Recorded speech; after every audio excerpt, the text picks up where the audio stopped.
Come on, get your cockles. Je voudrais. Yeah, what's that? Les petits manger. Breakfast is it? Deux billets. 2 tickets, s'il vous plaît. Anytime, governor. Come again. Down and out in Paris and London. The podcast. Okay, so chapter 14. Here we go.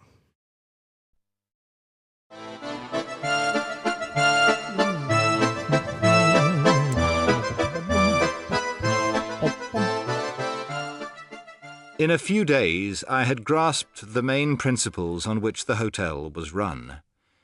The thing that would astonish anyone coming for the first time into the service quarters of a hotel would be the fearful noise and disorder during the rush hours. It is something so different from the steady work in a shop or a factory that it looks at first sight like mere bad management. Bit of henditis there, just in that noise and disorder. The fourth line down in that chapter. But it is really quite unavoidable, and for this reason. Hotel work is not particularly hard, but by its nature it comes in rushes and cannot be economized. You cannot, for instance, grill a steak 2 hours before it is wanted. You have to wait till the last moment, by which time a mass of other work has accumulated, and then do it all together in frantic haste. The result is that at meal times everyone is doing 2 men's work, which is impossible without noise and quarrelling. Indeed, the quarrels are a necessary part of the process, for the pace would never be kept up if everyone did not accuse everyone else of idling. More henditis there with noise and quarrelling. And there's some more coming up with raged and cursed in a few lines' time. It was for this reason that during the rush hours the whole staff raged and cursed like demons. So there's the henditis, but also a simile as well. Raged and cursed like demons, more chromomorphism, reducing people, reducing humans to something less than human status, like demons. And it also ties into that hellish imagery that we had before with the restaurants and the cellars being like a sort of purgatory. At those times there was scarcely a verb in the hotel except foutre. A girl in the bakery, aged 16, used oaths that would have defeated a cabman. Did not Hamlet say cursing like a scullion?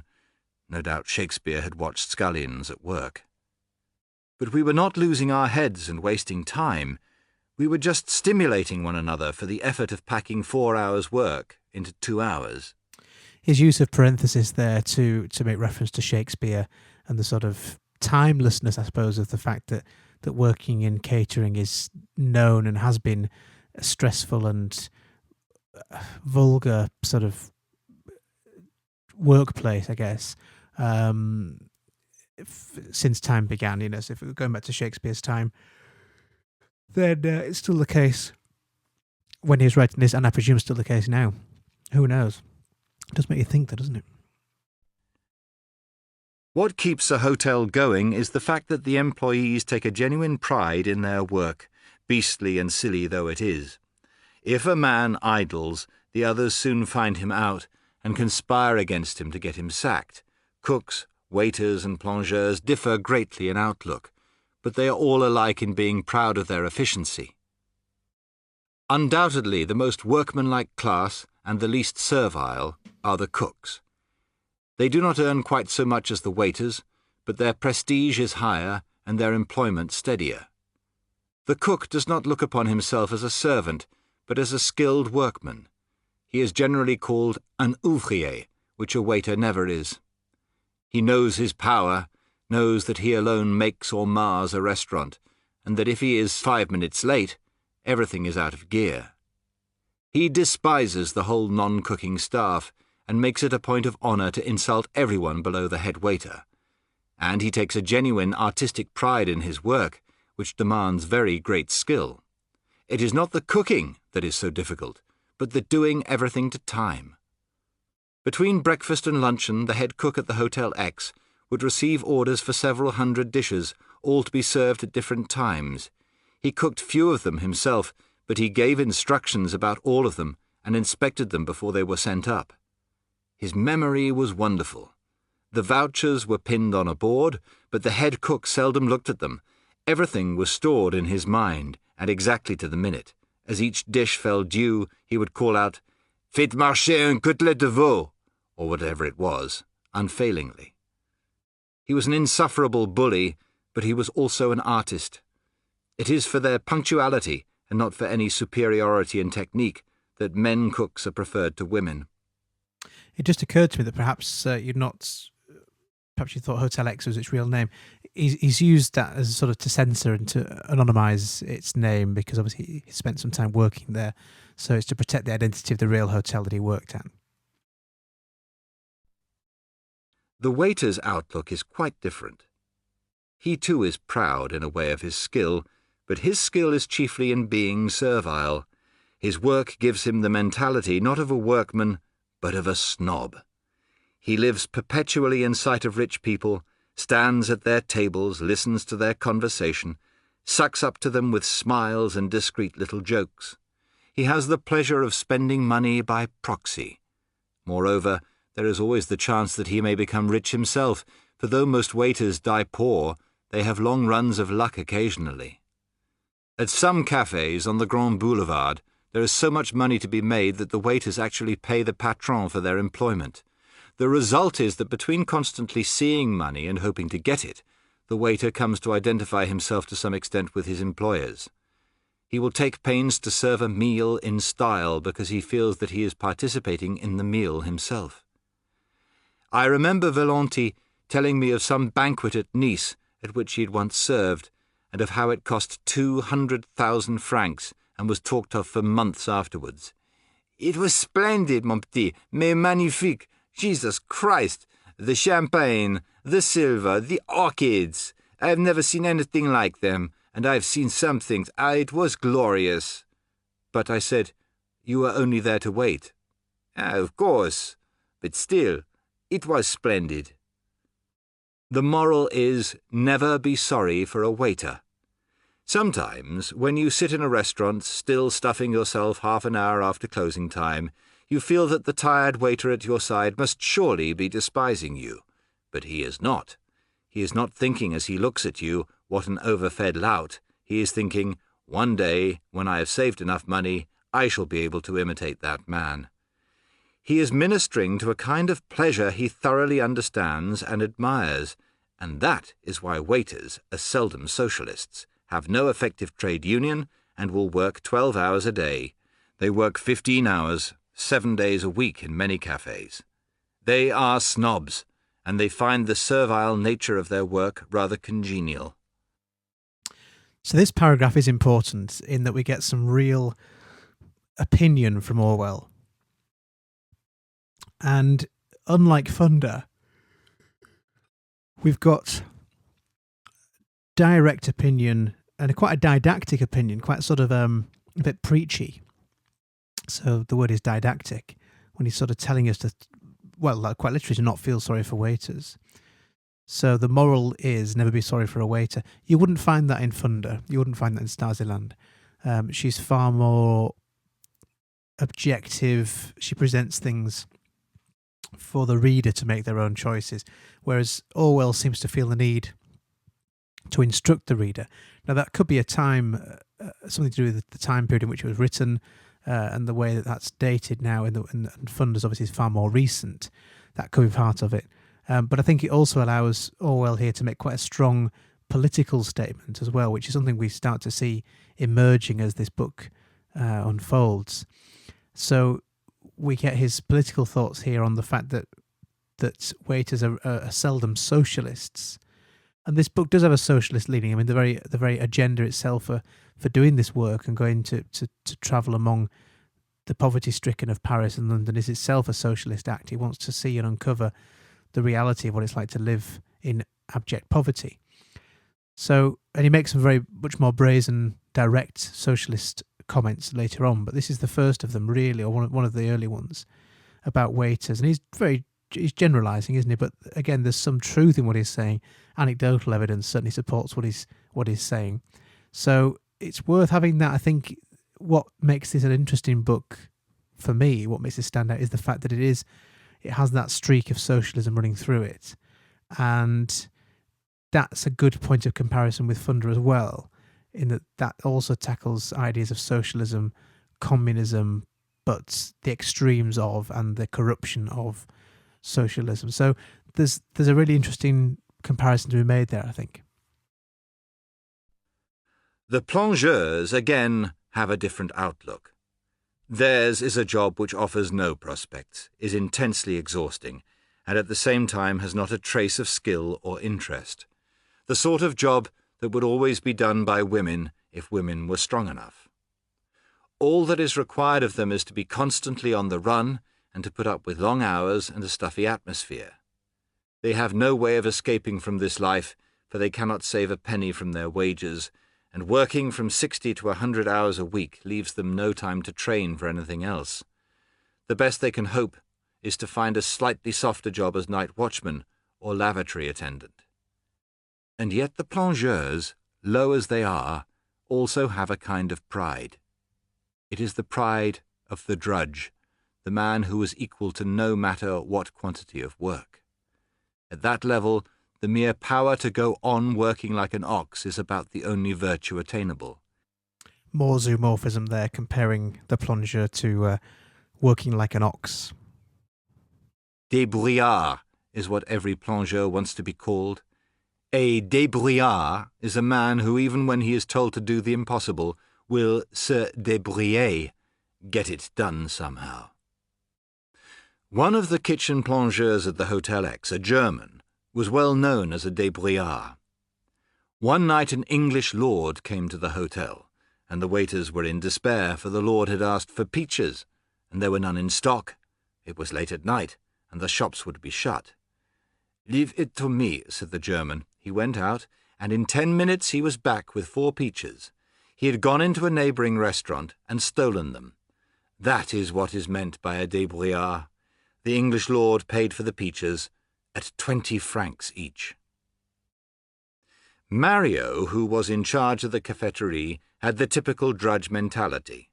All he thought of was getting through the boulot, and he defied you to give him too much of it.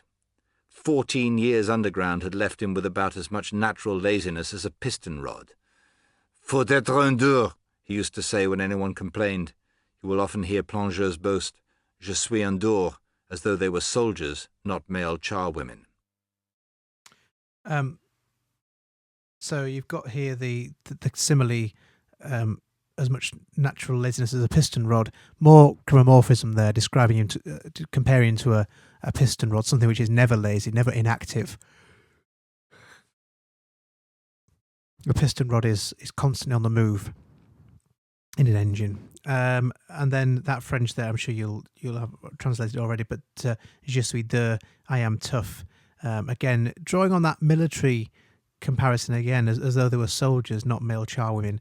Now, I mean, there's some latent sort of, I don't know if it's sexism or whether it's just sort of dated stereotypes and the sort of roles that women had at that time when this was written. And bear in mind, this was written in the late 20s. It certainly dates, it doesn't date particularly well, particularly in his treatment of Jews or anybody, any foreigners in general, really. And women as well, of course, and there's references in the last page to women being strong enough, and whether that's, I mean, he's meaning physically strong enough, isn't he, at that point. So it certainly doesn't date well in terms of his depiction of women and of people from different countries. Thus everyone in the hotel had his sense of honour, and when the press of work came, we were all ready for a grand concerted effort to get through it. The constant war between the different departments also made for efficiency, for everyone clung to his own privileges and tried to stop the others idling and pilfering. This is the good side of hotel work. In a hotel, a huge and complicated machine is kept running by an inadequate staff, because every man has a well-defined job and does it scrupulously. But there is a weak point, and it is this. Now, what you've got here is Antipaphora. He sets up a question, and the question is, what is the weak point? And then he tells us the answer. So it's Antipaphora, Anthyphophora, Anthropophora. And it's the rhetorical technique of setting up a question and then answering your own question. And he does that here, presumably to engage the reader. It gives that sort of tension. It's a sense of he's now going to reveal the answer to this thing. So it's a narrative hook in one sense. And I think that's probably why he uses it. That the job the staff are doing is not necessarily what the customer pays for. The customer pays, as he sees it, for good service. The employee is paid, as he sees it, for the boulot, meaning, as a rule, an imitation of good service. The result is that, though hotels are miracles of punctuality, they are worse than the worst private houses in the things that matter. So superlatives there, worse than the worst private houses in the things that matter. So extreme superlatives there and I suppose a bit of a parallelism in the sense that hotels are miracles of punctuality, but that's balanced by or counterbalanced by the fact that they're worse than the worst private houses in the things that matter, such as we now find out is cleanliness. And so we've got there a topic sentence in the next bit, leading us into this next section he wants to talk about. So it's quite clearly demarcated with these topic sentences. Take cleanliness, for example. The dirt in the Hotel X, as soon as one penetrated into the service quarters, was revolting. Our cafeteria had year-old filth in all the dark corners, and the bread bin was infested with cockroaches. Once I suggested killing these beasts to Mario. "Why kill the poor animals?" he said reproachfully. The others laughed when I wanted to wash my hands before touching the butter. Yet we were clean where we recognized cleanliness as part of the boulot. We scrubbed the tables and polished the brasswork regularly, because we had orders to do that. But we had no orders to be genuinely clean, and in any case we had no time for it. We were simply carrying out our duties. And as our first duty was punctuality, we saved time by being dirty. I'm not sure if I mentioned that the boulot meaning job, you probably know this already, but boulot is the job. And I think by giving us the French quite continuously, we get the French language. It makes it quite a hard read. I find it hard because I don't know French very well. I know German quite well, but not French. So it's quite a difficult read. But it is immersive. I do feel like I've been among the people because I'm hearing the language, and it's very, very convincing. It's a feature of travel writing. To sort of immerse the reader in that culture and that tradition, and language is such a key part of that.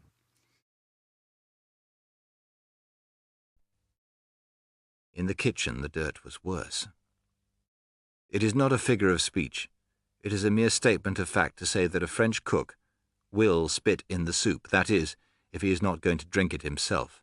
He is an artist, but his art is not cleanliness. To a certain extent, he is even dirty because he is an artist, for food, to look smart, needs dirty treatment. When a steak, for instance, is brought up for the head cook's inspection, he does not handle it with a fork.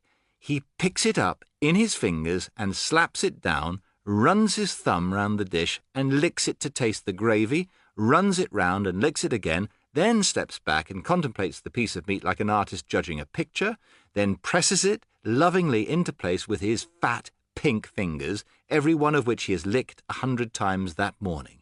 When he is satisfied, he takes a cloth and wipes his fingerprints from the dish and hands it to the waiter. And the waiter, of course, dips his fingers into the gravy, his nasty, greasy fingers, which he is forever running through his brilliantined hair. Whenever one pays more than, say, 10 francs for a dish of meat in Paris, one may be certain that it has been fingered in this manner. In very cheap restaurants, it is different. There, the same trouble is not taken over the food, and it is just forked out of the pan and flung onto a plate without handling. Roughly speaking, the more one pays for food, the more sweat and spittle one is obliged to eat with it. Good grief. Makes your stomach turn, doesn't it? It does make you wonder.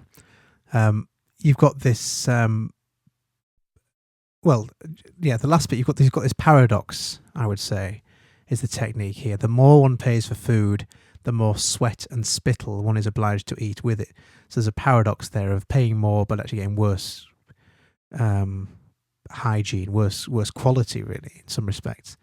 And And I think the sibilance there of sweat and spittle, I mean, there's hendiadys there in the sort of bodily fluids, sweat and spit, mixed in with the food and being asked to pay for it, or eat with it rather. It's disgusting. I think that hendiadys there and the sibilance really draws attention to that. It's a lurid description with these strong pre-modifiers, that the waiter with his nasty greasy fingers through his brilliantined hair. I mean, it's horrible, isn't it? So I think you've got those strong pre-modifiers, which give it this very lurid description. Sorry, I just got Stanley just brought me some sweets through in a little bowl. That's why I got distracted there. Yeah, so that's it for that bit. I'm going to eat some sweets now. Dirtiness is inherent in hotels and restaurants because sound food is sacrificed to punctuality and smartness. The hotel employee is too busy getting food ready to remember that it is meant to be eaten. A meal is simply une commande to him, just as a man dying of cancer is simply a case to the doctor. A customer orders, for example, a piece of toast. Somebody pressed with work in a cellar deep underground has to prepare it. How can he stop and say to himself, "This toast is to be eaten, I must make it eatable"? All he knows is that it must look right and must be ready in 3 minutes. Some large drops of sweat fall from his forehead onto the toast. Why should he worry? Presently the toast falls among the filthy sawdust on the floor. Why trouble to make a new piece? It is much quicker to wipe the sawdust off. On the way upstairs the toast falls again, butter side down. Another wipe is all it needs, and so with everything. The only food at the Hotel X which was ever prepared cleanly was the staff's and the patron's. The maxim, repeated by everyone, was, "Look out for the patron, and as for the clients, s'en fout pas mal." Everywhere in the service quarters dirt festered, a secret vein of dirt, running through the great garish hotel like the intestines through a man's body. How delightful. It's putting me off these sweets. So you've got the personification at the end there of the secret vein of dirt running through the great garish hotel like the intestines through a man's body. That's personifying the hotel as having the sort, and the intestines obviously is the filth, isn't it? The excreta of our bodies after it's been processed. So it's a very, again, lurid and disgusting image to use, but that personification there. The more bodily fluids. We've had sweat and spittle up above. We've now got these large drops of sweat falling onto the toast. It's just horrific. And it's designed to disgust us, I think. But this is accurate. This is Orwell's experience, and it's I'm sure it's common in many places. Apart from the dirt, the patron swindled the customers wholeheartedly. For the most part, the materials of the food were very bad, though the cooks knew how to serve it up in style. The meat was at best ordinary, and as to the vegetables, no good housekeeper would have looked at them in the market. The cream, by a standing order, was diluted with milk. The tea and coffee were of inferior sorts, and the jam was synthetic stuff out of vast unlabelled tins. All the cheaper wines, according to Boris, were corked vin ordinaire. There was a rule that employees must pay for anything they spoiled, and in consequence damaged things were seldom thrown away. Once the waiter on the 3rd floor dropped a roast chicken down the shaft of our service lift, where it fell into a litter of broken bread, torn paper, and so forth at the bottom. We simply wiped it with a cloth and sent it up again. Upstairs there were dirty tales of once-used sheets not being washed, but simply damped, ironed, and put back on the beds. The patron was as mean to us as to the customers. Throughout that vast hotel there was not, for instance, such a thing as a brush and pan. One had to manage with a broom and a piece of cardboard. And the staff lavatory was worthy of Central Asia, and there was no place to wash one's hands except the sinks used for washing crockery. In spite of all this, the Hotel X was one of the dozen most expensive hotels in Paris, and the customers paid startling prices. The ordinary charge for a night's lodging, not including breakfast, was 200 francs. All wine and tobacco were sold at exactly double shop prices, though of course the patron bought at the wholesale price. If a customer had a title or was reputed to be a millionaire, all his charges went up automatically. One morning on the 4th floor, an American who was on diet wanted only salt and hot water for his breakfast. Valentine was furious. "Jesus Christ," he said, "what about my 10%? 10% of salt and water?" And he charged 25 francs for the breakfast. The customer paid without a murmur. According to Boris, the same kind of thing went on in all Paris hotels, or at least in all the big expensive ones. But I imagine that the customers at the Hotel X were especially easy to swindle, for they were mostly Americans, with a sprinkling of English, no French, and seemed to know nothing whatever about good food.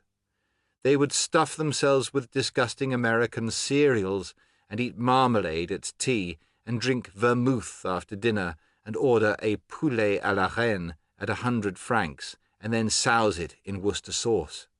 One customer from Pittsburgh dined every night in his bedroom on grape nuts, scrambled eggs, and cocoa. Perhaps it hardly matters whether such people are swindled or not. Ending with a bit of bathos there. That triadic structure too. This chap from Pittsburgh eating grape nuts, scrambled eggs and cocoa. It sort of gives it that sense of completion, a sense of a well-worn anecdote almost. By using that triadic structure, I'm sure he had more than just grape nuts, scrambled eggs and cocoa, but those are the three things. It just makes it seem like it gives the air of being a completed unit, a completed meal. Perhaps it hardly matters whether such people are swindled or not. Kind of bathos in the ending, is it? Sort of, there's a sense that Orwell here is agreeing with this fact that some people are so vulgar and so distasteful and uncouth that it doesn't matter if they're swindled, or perhaps they deserve to be swindled. So there's a bit of bathos. We've had all this sense of corruption and swindling going on, and how we feel we ought to be disgusted by it, and at the end this sort of relief that actually, maybe it's okay, maybe it's for the best because these people are so ignorant anyway. So kind of bathos, not perfect bathos, but it's bathos in a fashion, isn't it? And that's it for chapter 14. I'll see you again for chapter 15 next time.